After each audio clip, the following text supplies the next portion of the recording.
listening to Pop This, the podcast where three women talk about pop culture. Here are your hosts, Lisa Christiansen, Andrea Gin, and Andrea Warner.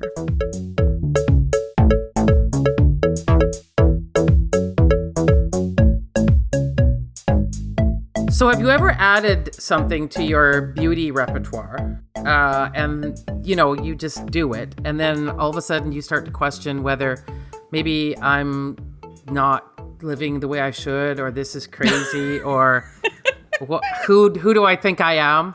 It's almost the worst thing that can happen in terms of your beauty routine, because it's like you're now committed to buying this super expensive product forever because you feel like you can't live without it. And it's almost like I wish I had never discovered it in the first place. And now this is a thing that you've added onto it. I mean, I see all the jokes about like the 10-step skincare program at night. I don't know if it's too personal, but I've never asked either of you what your beauty steps are before bed and in the morning. I gotta say, I've talked about my labia on this podcast. Nothing's too personal. That's fair. Yeah, That's really. Fair. I'm okay, like, I guess what I are can. you even talking about? You know, it'd be great if you went, whoa, Lisa. That's getting. I'm sorry, too I personal. can't talk about. Yeah, how I can't share my secrets to remaining youthful. It's all the different little alligator fetus medicine that I use. I try to take off my makeup. nighttime routine is probably 1, 2. It's only 3 steps. It's just 3. Morning, I think it's like 5. Do you want to name those steps, or are those secret? No, not too secret. So at night, it's just the survey, also not sponsor of this podcast. And then I have this. So I have a coworker. The survey. I've never even heard of it. You mean CeraVe? Yeah, CeraVe. Yep. CERVE. Isn't that what it? AVE. I think it's called... AVE. It's CeraVe? CeraVe. CeraVe. Yep. Okay, I use that. And one of my coworkers, Anna Park, we went to Koreatown, and she took me to her favorite beauty place, which strangely is called Tokyo Beauty, I think, or something. Anyway, they're all over the place. Yeah, so I'd never been to that one, and she was the best, and she just threw everything in a basket, gave it to me, and said, go. And so I just bought it all. So I use those steps in the evening. So there's probably 4 steps at night. There's the toner, and then there's the moisturizer, and then I like putting on some botanical oils. Oh, there's a 5th. And then I have a lip mask I put on before I go to sleep. Smart. So what was the thing that you added that is incredibly expensive and that you can't give up now? Well, it's not for my face. It's with my hands. Now I've decided that I'm going to be a gel manicure person. And it's a big step to make, right? Because you can't just take it off at home. I can't just do my nails at home anymore. I have to go into the place to get it done with that machine. But I love them so much now that I've just... People say, oh, I really like your nails. And I'm like, yeah, right? Like, you should. These are beautiful things. And then now... Now I'm locked in, right? I'm locked in to this process of every, what is it, like 3 weeks? They say 2 to 3. Well, you'll have to take a break careful, at some point because your nails will get so weakened that they'll have to regenerate. Because of that machine, right? Yeah, because it grinds down, it sands your nails down a lot. And usually after the 3rd or 4th time you do gel nails, you have to just take a break for a few months. Take some vitamin D. Take some vitamin D because that'll strengthen your nails. And, I do take vitamin D every day already. Yeah. But they just look perfect. They look like, and I like to talk with my hands anyway. But now and then, I said that to somebody. I said, oh, yeah, I just get, gel. And they were, oh, hello, Mrs. Onassis. Yeah, exactly.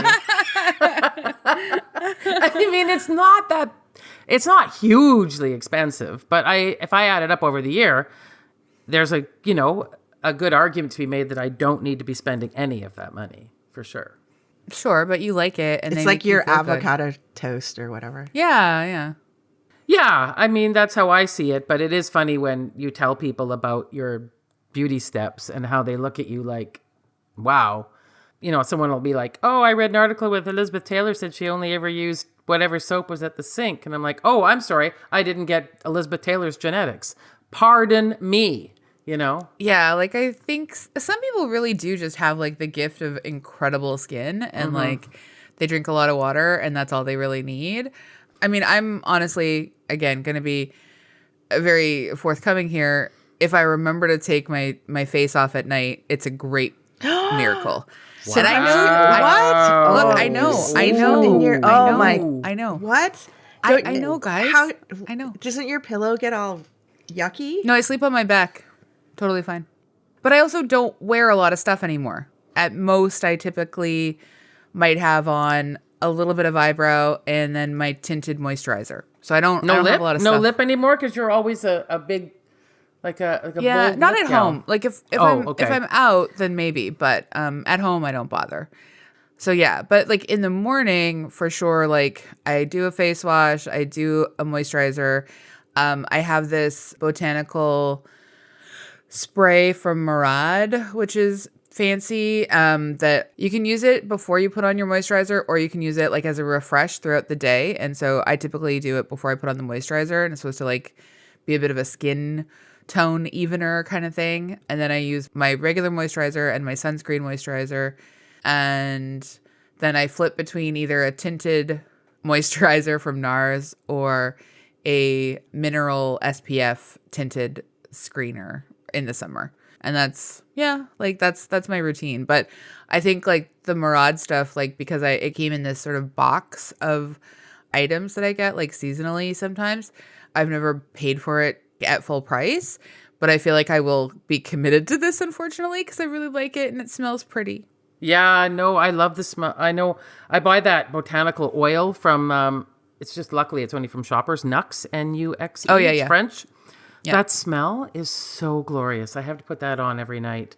I have no idea if it's doing anything at all. Yeah. But that scent, oh. Yeah, I do have like an overnight night mask that I use periodically from Aesop, like a moisturizing mask. It also has a nice smell. And my skin cleaner in the morning is Aesop as well. So I do have indulgences. I know. Hello, Mrs. Fancy. Onassis. Yeah. Yeah. I know, indulgences galore. I do I have maybe 8 things I do at night, and then it's like Wow. less in the morning. But 8? and they're mostly Wow. it's like a double cleanse, a toner, an essence, a couple serums, oil, moisturizer, eye cream. And most of the ones from like K Beauty or J Beauty, and Yeah. but I have been using this local skincare line. I don't know if you have heard of it. It's called Harlow. Yes, Skincare. I love Harlow. Yeah. I love their Yes. candles. And they Yeah. they have this refill. You can refill your things. You can bring in the container and get it. And it's such a good program, and their products are so good that I'm trying to like convert as things run out. I'm converting into more of their stuff because I really Nice. appreciate what they're doing with their skincare line, and it's local, and they mix it a lot of the things in the store. And That's at Kingsway and Fraser, right? yes, Yeah. That cute little mall there. Yeah. Yeah. Yeah. So that like the candle that I have from there that I desperately want to replace because it's the only candle really that I've used in its entirety because it just always smelled so good and it burnt so beautifully. The flame is crazy high though, so you don't want to leave that unattended. But I learned about that place from our friend Margaret Gallagher. Yes, she is a big fan. She Yeah. said her family knows that if she's down, all they have to do is pop in there and they can get anything they want for her. And her spirits are lifted. yeah. It's HARLOW for anyone. Yeah. It's so curious. good. Yeah. Yeah, I have to agree. They have like a scrub that turns into a mask that I really, really like. Nice. Yeah, I enjoy that. We didn't even get into the masks, but sometimes I do those too. So Well, and their latest thing is they have an SPF face moisturizer, Good. which is hard to find. Yeah. it is. Yeah, it is. I use the CeraVe SPF face moisturizer and I like it, but I'm always on the lookout for one that has like a higher SPF because it's only 30. I use a Biore and it's 50. Oh, okay. Cool. Yeah, so this face, not a sunbeam has touched it in a very long time. Well, I especially like because I'm so pale, and but in the summer when I'm doing my outdoor swimming, there's nothing that I love more than swimming with my face directly in the sun. And I know that's not the greatest idea, but I love it. I love it so much. But you put And so on I wanna SPF when you slather- swim, right? Yeah. Oh yeah, I want to slather as much SPF as I can on that I don't want to be like a Care Bear collection card of cancers, you know? Like I just want the one and done. That's my goal. So I'm not looking to acquire any others. That seems like a very fair goal. As a child, I was, I think, unnaturally afraid of scurvy and rickets. I don't know why. Was somebody reading me books about pirates? I don't know, but I was very concerned that could happen to me. So I was always like very, asking my mother, was I getting enough C and D? Because I didn't want scurvy or rickets. But anyway, it all worked out. I didn't get either of those things. So, but just, putting it out there. You don't hear about anyone getting scurvy or rickets these days. So I think that we were scared into believing it was like a dangerous thing, but it must be actually, I have never heard of anyone getting scurvy or rickets that I know. No, I don't know anyone who ever had it. And it took me from spending time on social media to find this out. But as a kid, also very afraid of quicksand. And not sure why that was a big fear of mine. I've never come across it. It's never come up. Either of you? Quicksand? I remember being encouraged to be afraid of it as a child, but that was like through movies, I think, and like Fantasy Island and Heart to Heart and things like that when I was really little. But I did recently read a headline that like a woman in Florida did go through quicksand and die. But yeah, I think it still happens. Yeah. Oh, okay. Well, all right. So it's healthy. It's a healthy fear. In case, it's just like not in Canada. Usually, you don't really hear about it, but it's. Yeah, I didn't know. I think if you were to travel to a tropical place, maybe at least it would be a healthy fear to have. Yeah. Okay. Well, at least I know what to do now. Like you keep still, don't squirm because then you'll go under, and hope someone comes by with a branch and gives it to you, and then you can pull yourself out. So. Oh, wow. I didn't actually know that you had to keep still. That's good advice. And also, if you are going in a tropical place where you might fall in quicksand, put on some SPF because you don't know how long you'll be stuck in the quicksand. And maybe bring an orange. Just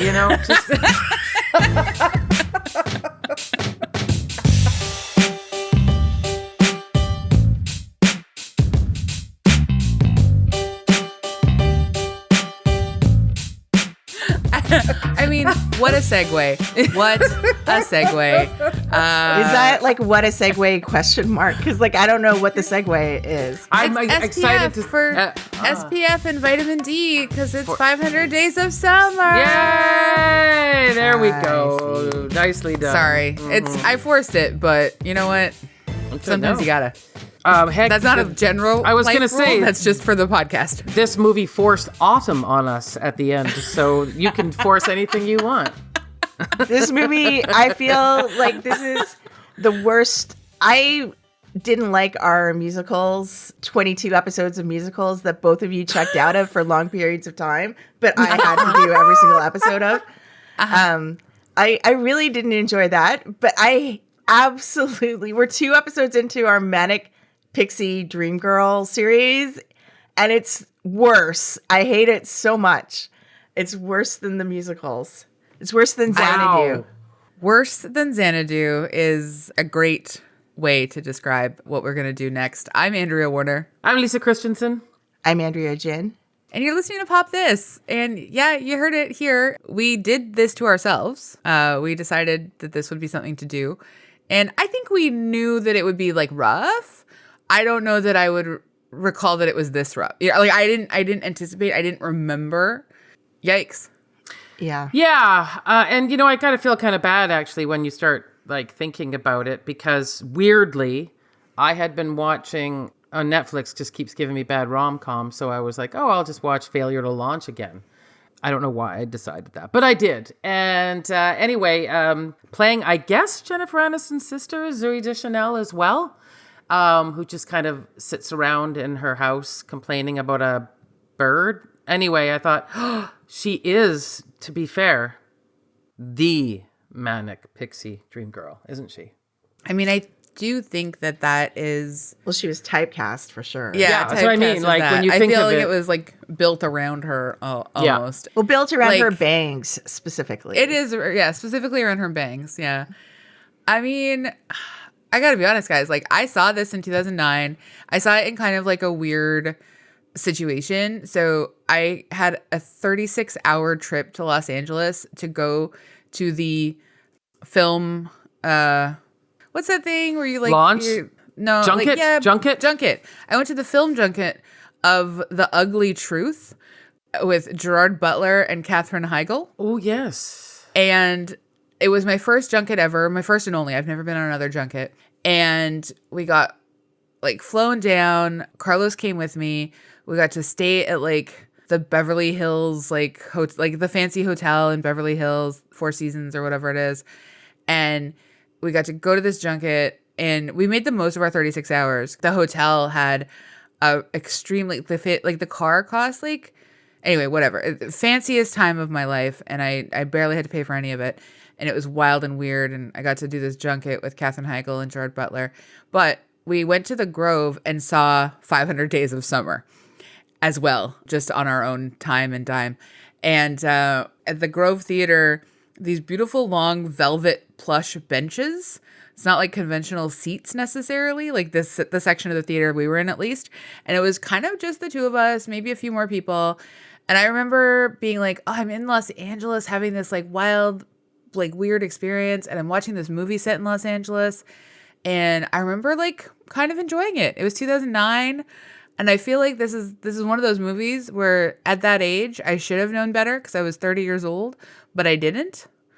And yeah, this was a tough watch 15 years later. Well, coming so close after Garden State, too. Like, you know, you're kind of... Okay, but just let's do a temperature check here for a second.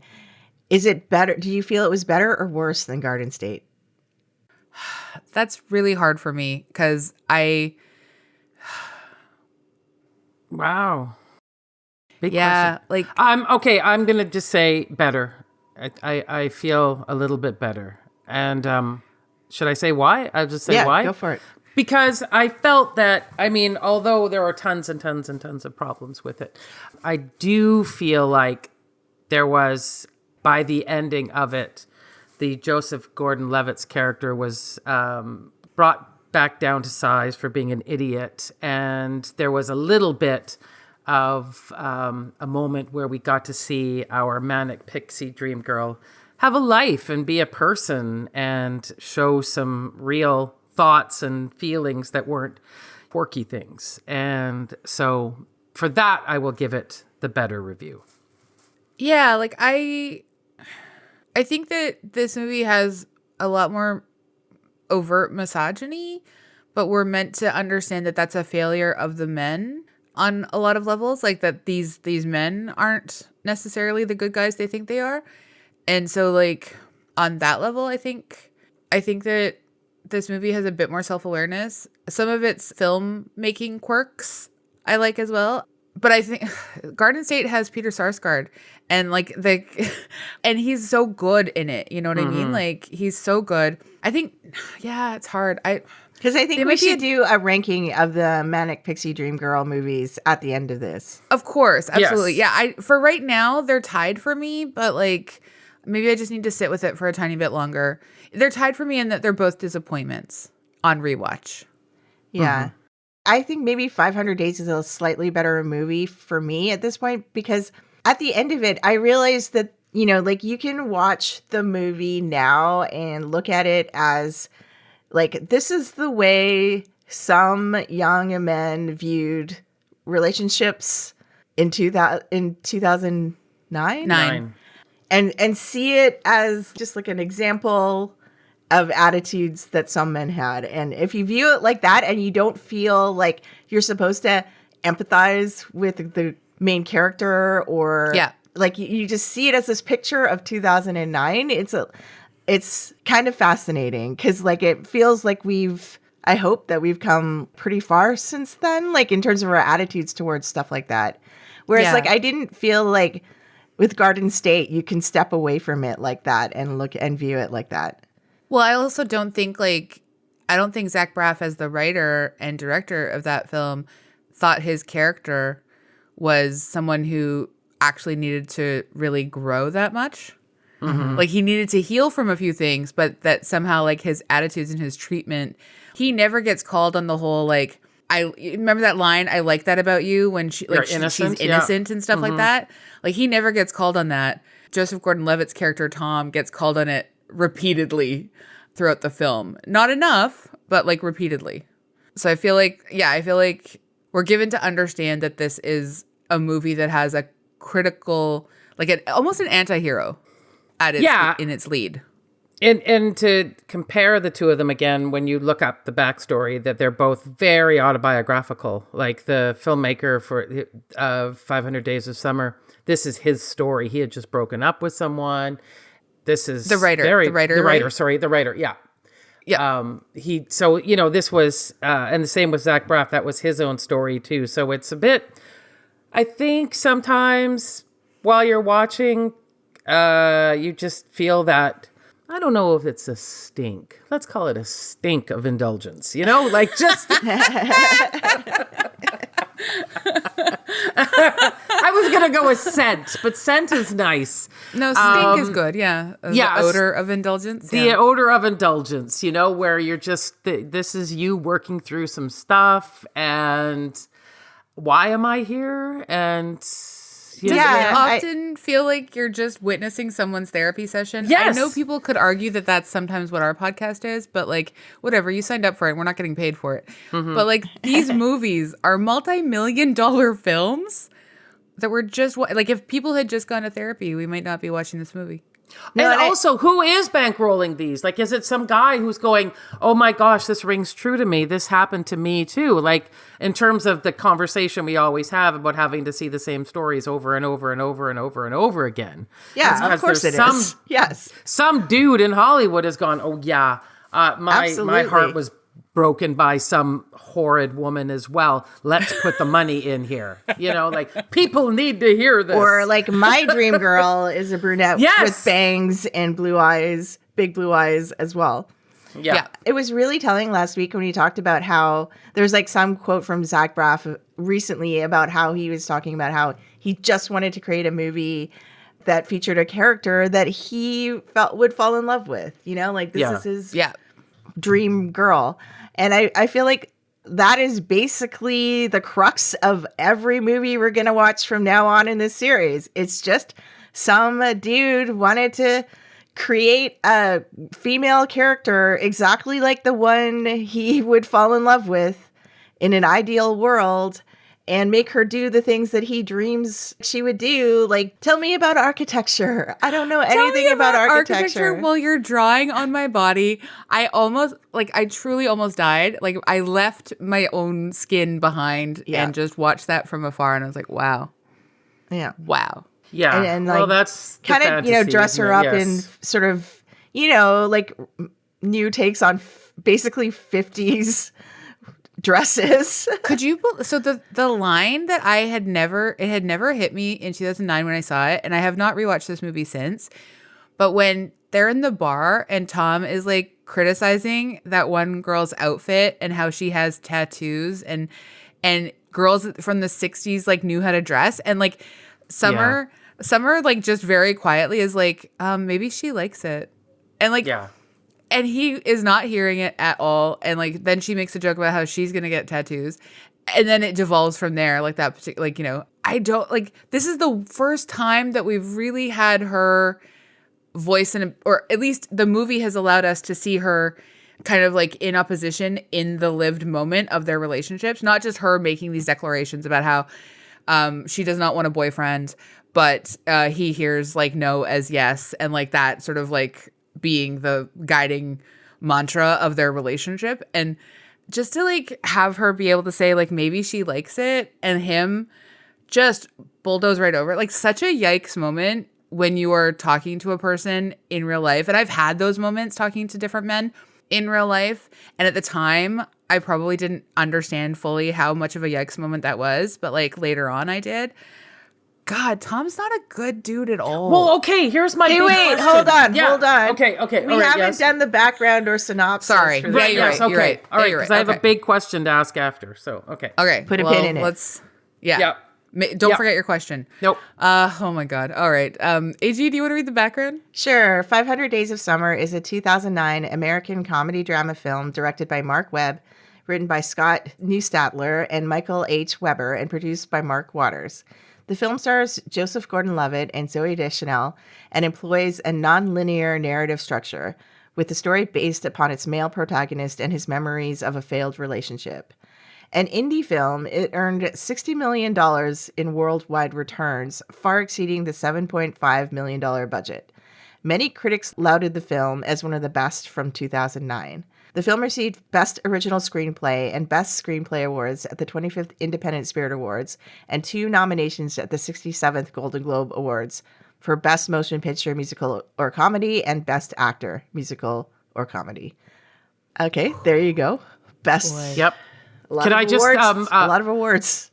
Yeah, a lot of money and a lot of something awards. Here.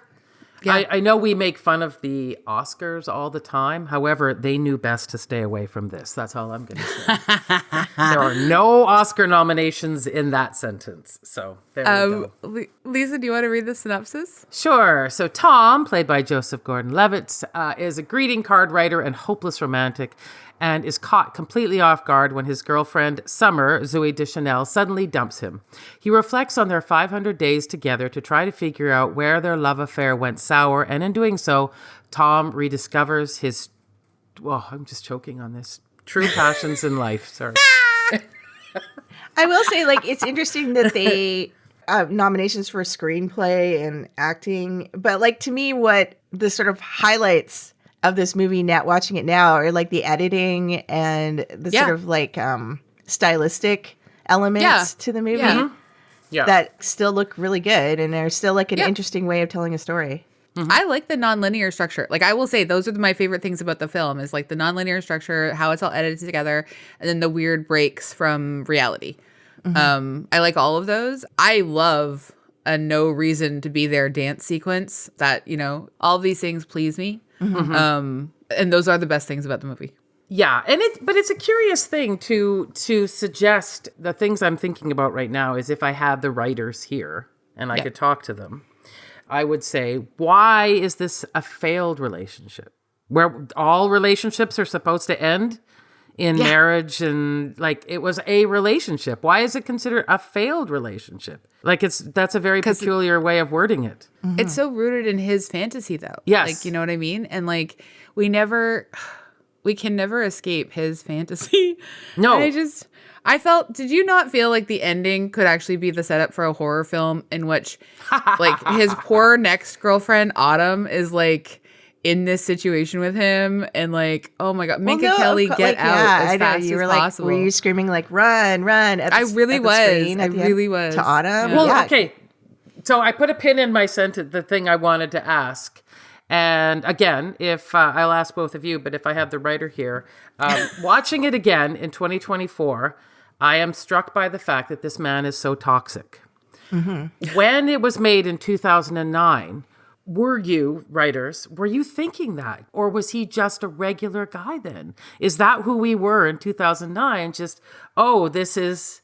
I think it's the latter. Yeah.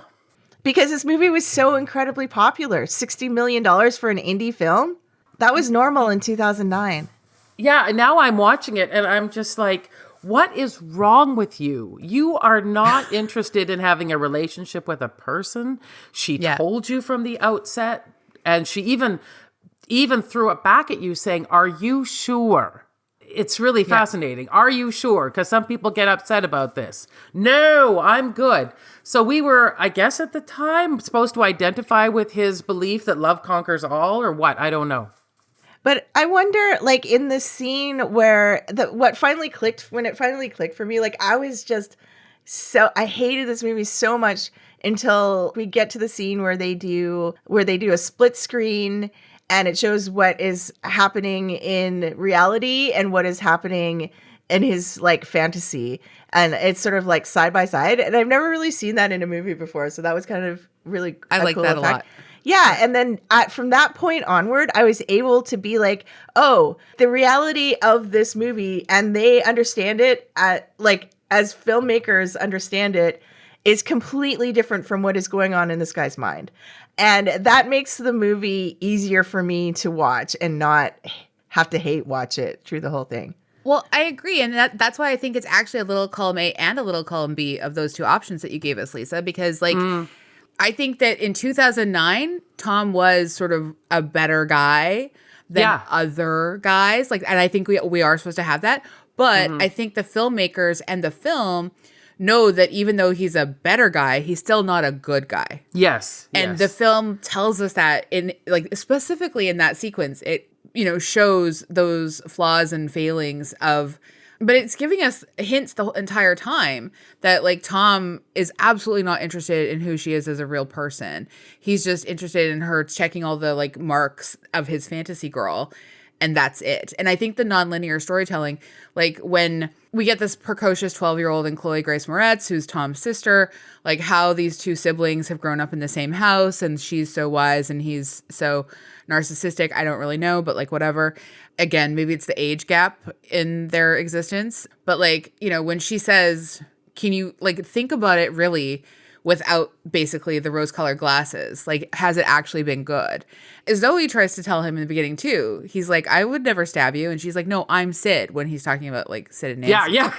Like, she tells him, she's like, I absolutely want to stab you, And I just, like, everything is screaming it at us. But because the movie sticks with Tom's perspective for so long, and you have to, basically, as a viewer, kind of check your own internalized misogyny about whether this is an okay way for like men to talk about women. Cause like those best friends, disgusting. Oh yeah. Like so gross, Yeah. And I mean, again, I go back to Peter Sarsgaard's character. Like the guy was a grave robber and stuff, but like he got to just be, we knew him in a way that these two other characters are just these like one note grossos. And I think, I don't know. I'm so glad that the movie does know that Tom's not a good dude, though, because I think that is in a perfect world. Grace. I can imagine that this film would be fantastic for a therapist to use with a patient that was like Tom.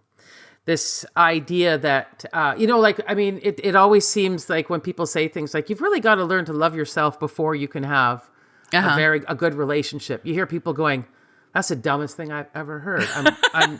I'm looking for something insanely codependent where I don't have any responsibility over my own happiness at all, right?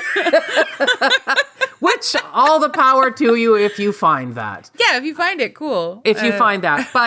But where we've got this weird character who seems to be strangely attracted to her independence and her, I don't know, right? It's confusing. Or is it just because she's very attractive? Yeah, or what? I think it's just the bangs. Okay. The bangs and the music selection. Yeah. Because they're also bonding over music in the same way that like sort of Garden State has this whole, I mean, at the very least, I guess Natalie Portman's character gets to introduce him to the Shins, but like this one, like they're bonding over the Smiths and they're like having all of these like sort of indie rock moments or whatever. And like he gets to explain architecture to her. Yeah, but like he doesn't ever hear her and believe her. He like when she says that she doesn't think that like love is real, and like he's like it's not Santa Claus or whatever. Like it's so patronizing actually if you think and like infantilizing. Yeah. And like and eventually but then this is the moment that I kind of did have a hard time with at the end, because she transforms from Manic Pixie Dream Girl into sort of like wise married woman in that final scene that they have together, where she like just laughs gently at him when he says that he doesn't believe in love and love is like a lie and stuff, and she's all just like oh Tom, if I had it like basically she says like I now know that love is magical and real because I'm a wife, I have a husband. And it's all pretty quick. I mean, this is within 500 days she manages to have a relationship with him and then meet someone else and get married within 500 days. That's just over like a year and a half, right? Yeah. Like truly thrilled for her though, I gotta say, because at least she's not with Tom anymore. Yeah. But I just but she basically says to him, you were right. You just weren't right about me. And I love that as like you weren't right about me part is the part I love. I don't love telling him that he was right because he wasn't. Like, I'm glad he believes in love and he should and stuff because love is cool and everything. But love doesn't have to be just one thing. And this movie is not interested in the idea that love can be something a little bit different than what we expect. Well, and that's what makes me wonder about what the filmmakers think about Tom, because like in the sense that like they do separate his fantasy from reality in that one scene, you know, partway through the movie, at the end, we're still kind of expected to be on board with Tom and be optimistic that he's found Autumn, you know? And yes. Like we're expected to, like he's our protagonist again at the end of the movie. And even though I think, you know, me watching, I was like, he is just a garbage fire on wheels or whatever. Like, and he's going to go probably terrorize this next woman with his like toxic ideas of relationships. Like, I don't think he's learned anything from this. No, I think the filmmakers superficially want us to think that with the whole, I'm going to now become an architect. I'm now going to, you know, I don't understand, draw things on my blackboard wall. I don't really understand how that told us. And then being in a bookstore reading architecture books was a bit like, okay, this is not subtle at all. But yeah, absolutely at the end when he just asks her for coffee and all that stuff, I wasn't like sitting there with this man has gone through some really important changes. Not even in the slightest at all. You know what I just realized? And maybe you guys have already realized this, so like just tell me if I'm slow on the uptake here. But like this movie really does have all the depth of a greeting card, which is where they work. Mm-hmm. Like they'll give you one line, it could feel poignant or it could feel throwaway, and like that's it. Like it's not gonna give us much more to work with, and it doesn't actually care that much. Yeah, and I get that they were trying to make the greeting card company was supposed to be kind of one of the jokes of the movie or whatever. But yeah. It just felt really tired fast. Well, quirky job as like a thing is like sort of filling in for character development is so awful. I hate it so much. It's like one of the quirky job or quirky, like, remember how there were like a bunch of crossword puzzle writers like for a while in different like films and like. Also, I'm the quirky office spiral staircase. I'm so embarrassed when I see that. My stomach turns when I see, you know, like funky building, you know, I'm just. It makes me all of a sudden go, you know what was a wise movie? 13 going on 30. You know, like that really. Honestly, that was a really smart movie. Yeah. It really was. when you watch these ones, I'm just, the greeting. And then what's really the weird mixed message about that greeting card company is everyone there was lovely. Mm-hmm. They go to a wedding of the woman with the cat thing, right? Yeah. That was her getting married. So she's... Yes. So, no, it's the woman, not the woman who has a cat. It's a different woman, but but they work with her. They work with her. Yeah, she works there. Yeah, yeah, okay. But they go to her wedding, and you know, so what was the wedding? You know, like, and Summer was being nice to him because she was always, "Are we friends now?" And somehow it's so much more noble to be a wannabe architect than it is to write nice messages and greeting cards for a living. Yeah, I know. I think, you know, the funny thing to me is that Seinfeld, I thought, would have killed us all in that idea that we have about the architect, you know, because they always used to make jokes about it, right? Because George was always pretending to be an architect because we, for some reason, think that is an incredibly sexy profession, right? So whenever they throw in, he has dreams of being an architect, I just, oh, really, you guys? Like... You know, I'm just... Yeah, those are just nice people trying to do a sincere job at work. Yeah. One of the pieces that I loved in terms of sort of the...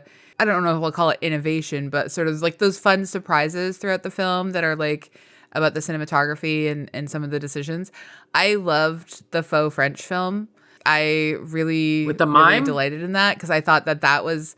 Yeah, well, all of it was like a very fun sort of, I thought, sort of satire of Tom's egotism and like self-indulgence and like bringing him down to size a little bit and sort of like asking us to sort of like again, understand that as much as he's like the protagonist, he is not necessarily a hero, you know? And so, but I again, the ending sort of like seems to absolve him because it gives him another person to go on and do this with without having learned anything. So it's hard to say that for sure, but it made me feel better watching that French film in the middle. Yeah. Like I said, there's like a lot of, the filmmakingness of this movie is quite creative and memorable and stands up. So it's too bad that it didn't get more recognition at the time with awards versus it getting recognition for the screenplay. Yeah.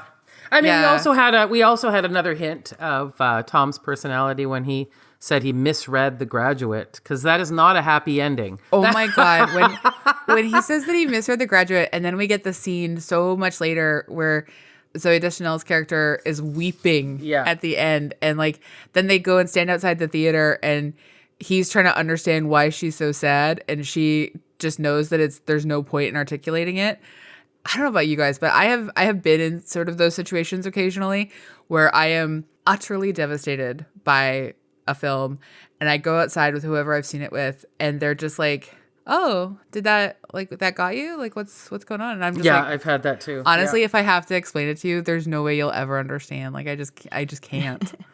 Well, like I feel like one of my small revelations of this movie was just realizing that you could read the whole thing is like Zooey Deschanel's character is just like a projection of this dude's imagination. She's not a manic pixie dream girl at all. In fact, like nothing about her is probably true in all of these scenes we see. She probably doesn't dress like that. She probably didn't speak like that. All of these things are through completely filtered through him. Like she probably didn't have a 1950s apartment. She didn't host perfect dinner parties. Like it's all just his imagination, most of it, or like 75% of it or whatever.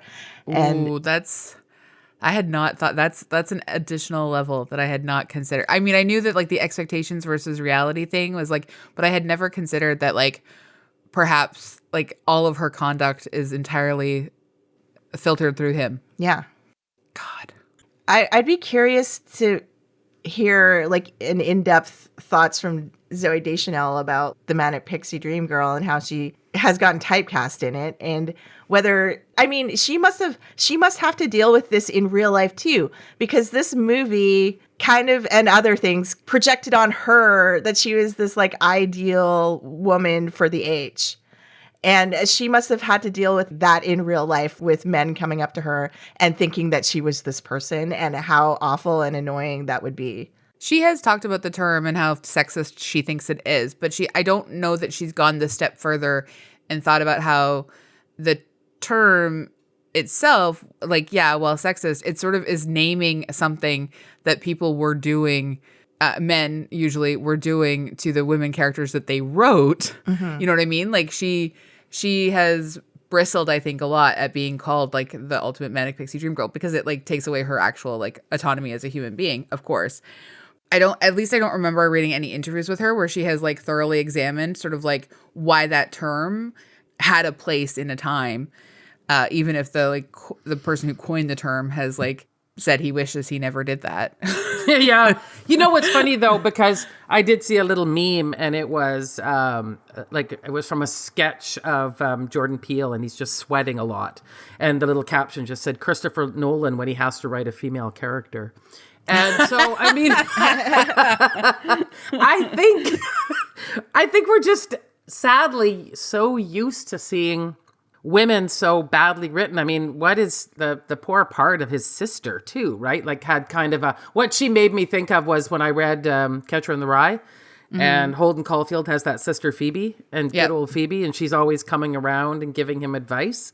That's where but again, that's like, how did she become so wise, and why isn't she more, she's just, again, she's so kind and giving that she doesn't just like slap him and say, what is wrong with you? The other redemption thing, the only thing that in my fantasy, Zooey Deschanel wrote this scene, is when they meet in that park, which is odd because it sounds like she's been stalking that park, hoping he'll sit there for a long time. But when she walks away and he says, "Hey, Summer, I really hope you're happy." And she gives him that look like, "No, you don't." She doesn't say anything. She just doesn't say anything at all. She barely acknowledges it. And I wonder, like, again, if the filmmakers were here, like, what was that meant to be? Was that the admission that he has not progressed at all? And he's just trying to be some guy that he knows he's not. And she's like in her head going, and this is why we were never going to stay together very long. Yeah. Well, I thought it was nice and kind of brutal the way that she says, like, I was just sure immediately with my husband in a way that I never was with you. Because I think it is that simple sometimes. Like, one person completely is in it in a way that the other person is not, even though the other person has literally said over and over and over again. That to me was such a disconnect. He's like acting like you said you weren't going to get married, but then the next dude that came along, you got married. Like, they are like equal things. And she had promised to marry some guy and he was there first, but she didn't marry him. And so that's not fair. Yes. Yeah, it's such a... I see this sort of sometimes in real life, though, where someone's just like, well, you said you didn't want to have a child with me, but then you had a child with the next person. And like, I don't know, the answer's there in the question, dude. She said she didn't want to have a child with you. Exactly. Like, I gotta say, like, that's just that sometimes, things are hard and you don't want to hear it. And but people always say too that like comedy, relationships are all about timing. Yes. And you know what timing helps is if the other person hears the other person the entire time. In that way, I do think it was great to bop around in time. I love the nonlinear structure. I do really think that really, really worked. And for us, because, when you saw him talk to his friends, everything was perfect and stuff. And then you just, you're seeing these scenes where she's just, just not in it anymore, like has no interest anymore at all. Well, I just think like if we were to see the movie that Summer makes about her life at some point in the future, God, so like this guy's not even in it. He's not even in it. Yeah. He's all he is every time she walks past that park, she sees the skyline and that's it. And and she's like, oh yeah, that building, too many parkades. And then she walks on with her life. Yeah. Just keeps going on with her life. You know what could have been fun is I just listened to the book on tape of Dolly Alderton's Good Material. And it was great. And anyway, the whole, that's about a breakup as well. And so 3/4 of the story is told from the perspective of this guy named Andy. He's a comedian, and his girlfriend Jen broke up with him. And so it's diary form of, and it does a little bit of jumping back in time, a little bit, but mostly it's linear with his experience. And the last, not very much of the book, but the last bit is her telling why she broke up with him. And that was, I think, this movie could have done with that too. I think that was just really satisfying because we're in this dude's head, and and it's a woman who wrote it, right? But we're in his head, and I think we're all smart enough to like read between the lines with his frustrations and all that. But just the way it ends with her coming in and talking about everything you've just experienced through his perspective was, I thought, really smart. Interesting. Oh, I want to check that out. I know we have to wrap up, but I just wanted a couple of little reviews, one-line reviews from the time. I'm going to read a couple of the bad ones and then one of the good ones. Forcedly cute, clumsily mechanical, overdetermined, and undernourished. This ostensibly soulful romance is a plastic void. That's Richard Brody for The New Yorker. Despite clever moments and Hornby-esque touches of melancholy, which honestly, that should be its own red flag, it's let down by sitcom cliches and by being weirdly incurious about the inner life of its female lead. That's Peter Bradshaw for The Guardian. And I'll just read one positive one. captures with such immediacy the elation and anxiety of new love, the tingle and the terror, the profound sense that you have never been more alive, and the occasional wish that you could die on the spot. Christopher Orr, The New Republic. I think it's fair to note that the scene with the Hall & Oates music and the dancing in the park, he had just got laid. I mean, as much as this movie is supposed to be about love, we know what just happened. Uh-huh. Mm-hmm. Yep. Yep. And we have a whole tiny sequence about jobs that we have to hear about. That's like truly one of the most painfully unfunny moments in this film. Yeah. Until Summer gets to say her line, which is that she overheard all of that and she's still gonna leave. I do think like Zooey Deschanel is not given a lot to do here, but I think she does it well. Yeah, I very much agree with that. Yeah. Mm-hmm. Yeah, she's a very great in her role. I just, shudder to think about how many Toms approached her in real life at various points and projected their ideas of who she was onto her. Oh, absolutely. And what a nightmare that would have been. And might still be. Might still be. Honestly, probably will be for like a long time. Yeah. Yeah. Well, I mean, she did do, the New Girl show, which I quite liked a long time. And then there was the episode with Prince, and Prince was a big fan. So, I don't Look, think everything's coming up Zoe ultimately. Yeah. She got herself a property guy. She's on her third marriage. Like, yeah, everything's going to go fine. Yeah, no, we're good. She's good. Yeah. But I do agree that, like, yeah, I think, a girl plays ukulele once and has some nice bangs and some blue eyes, and suddenly she's just expected to sort of fulfill a very specific type of indie male fantasy, hipster male fantasy. Yeah. And it's, you think about all the different sort of like stereotypes of women or archetypes of women, and like all of them are often in fulfillment of a male fantasy. And like, oh my God, isn't that exhausting? Oh yeah. Yeah. Oh yeah. It's Whew.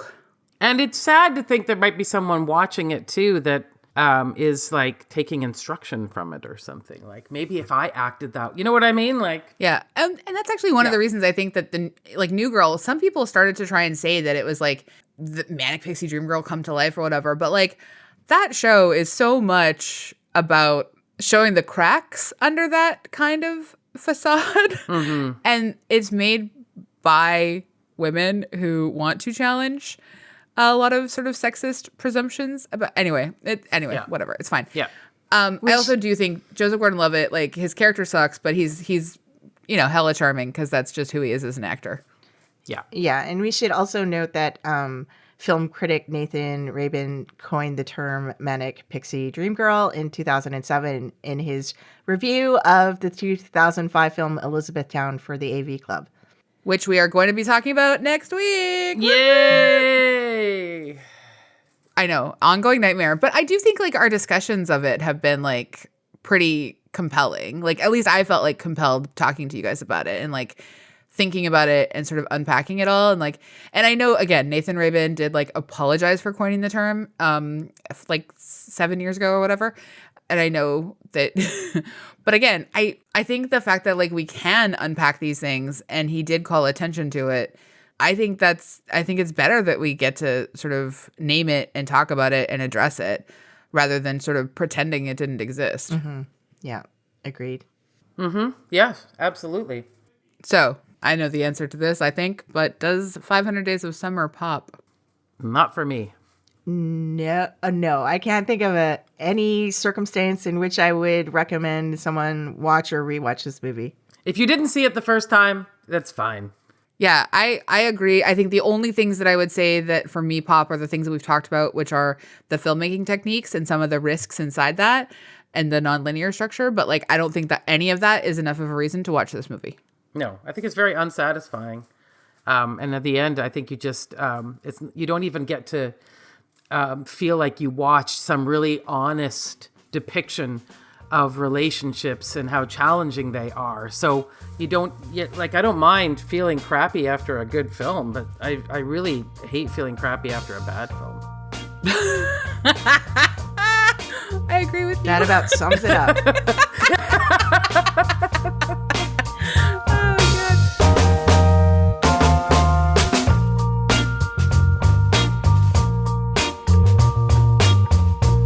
Well, we do love to leave our episodes on something we actually recommend. And I'm holding these books right here, so I'm just going to do them. I'm going to do mine first, if that's okay. Yeah. The first one I'm going to recommend is, they're both books of poetry, and they're both written by friends of ours. Daniel Zamparelli, his book of poetry called Jump Scare is out now. It's brilliant. I'll read you a little bit of the back. At once raw and skillful, painful and funny, personal and pervasive, the poems in Jump Scare dig deep into mental health, neurodivergence, grief, dreams, monstrosity, sexuality, pop culture, queer consumer culture, and the commodification of identity. Good stuff. Jump Scare. Daniel Zamparelli. I'm also going to recommend You're Gonna Love This by Dina Del Bucchia. Dina has been a guest on the podcast. She is wonderful. This is a book of poetry that, again, really brilliant. Tracks the narrator's entwined relationships with her spouse, her television, and herself. And I just absolutely adore everything about both of these books. And I love Dina and I love Daniel. And I think everyone else is going to enjoy these books of poetry as well. Amazing. Lisa, would you like to go next? Yeah, so I am going to recommend The Good Material by Dolly Alderton. So as I said, I listened to the book on tape, or what? Do we still call them books on tape? Audiobook. Audiobook. There's a word I for like it and everything. we should call it books on tape. I like that. The audiobook, and I just thought it was fantastic. I just want to I want to find the name of the author or he's an actor that read as the character Andy, and because he was amazing. I was so impressed. I'm just trying to find his name. But anyway, I'll just leave it at that. You can look it up. And fantastic. Just so much fun to listen to. It is a little bit frustrating, I will say sometimes, because you're in the heart and soul of, that same sort of toxic-y guy that just, everything happens to him. He's not a participant in this. Yeah. It has that sort of lad charm to him and all of those things. But at the end of the day, it was really well written, and the dialogue is fantastic, and it's a great story. Awesome. Thank you. Great. AG, what about you? Well, since we were talking about skincare earlier, I'm just going to pivot back and recommend Harlow skincare and they ship, so you don't have to be in Vancouver, but they do have a cute little store on Fraser and Kingsway that you should go and visit. I just feel like they're doing such a great job creating these products, and there's a lot of thought put into it, and it's all natural ingredients, and they have a recycling program, and if you go in the store, the person there is happy to help you find what works best for you, and it's just, I think in Vancouver, I hope women support the shop and, think about buying local beauty products a little bit more, because, yeah, they're just doing amazing things in that little shop, and we should support it. It's HARLOW. Yeah, I think like anyone who uses any kind of beauty products, or again, candles, let me remind you, candles. Mm-hmm. It's the best candle I've ever had in my entire life. Yeah, absolutely. I hope people go in there. And one quick thing, the actor's name is Arthur Darvill. I feel really bad not mentioning him because he was quite a joy to listen to on this audio book, as we call them now. Very cool. All right. I'll put it on a tape for you if you want. I'll turn. Oh, that's nice. That's if you could, I'll put it in my Walkman and walk out in the street with it. Yeah. I would love to see that. I love to witness all of it. Thank you, everyone, for listening. You can hang out with us online. Sometimes we're there. You could email us at popthiscollective@gmail.com, and you could rate and review us 5 stars. We are coming up on our 10th anniversary. We're celebrating our 10th anniversary and all year, really. So very excited about it. With this awesome Manic Pixie Dream Girl series, everyone. Nothing says feminist podcast celebrating its 10th anniversary like finally addressing Manic Pixie Dream Girls. Honestly, we got there. I do think it fits. Just don't schedule a bunch of them for us to watch and then decide to go on a vacation for the duration of it. I'm here. You're here. And And I don't know that I did this to us. Like, again, we're a consent-based podcast. We all agreed to this. We did. And, she hasn't always been our co-host here, Andrea Gin, but she has always been the magical person who has put this thing together for, 10 years. Amazing. And now she's stuck being both. My God. Yeah, I know. But look at all the crappy films you get to watch now, too. Like that right there. That's something. Yeah, and I can now say it's been like 1 day since I've watched 500 Days of Summer. Like, help me. Hey! Is there a recovery program we can find for you? Oh, look. Please do. Yeah, there should be. All right. Thanks, everyone, for listening. Thank you. Bye.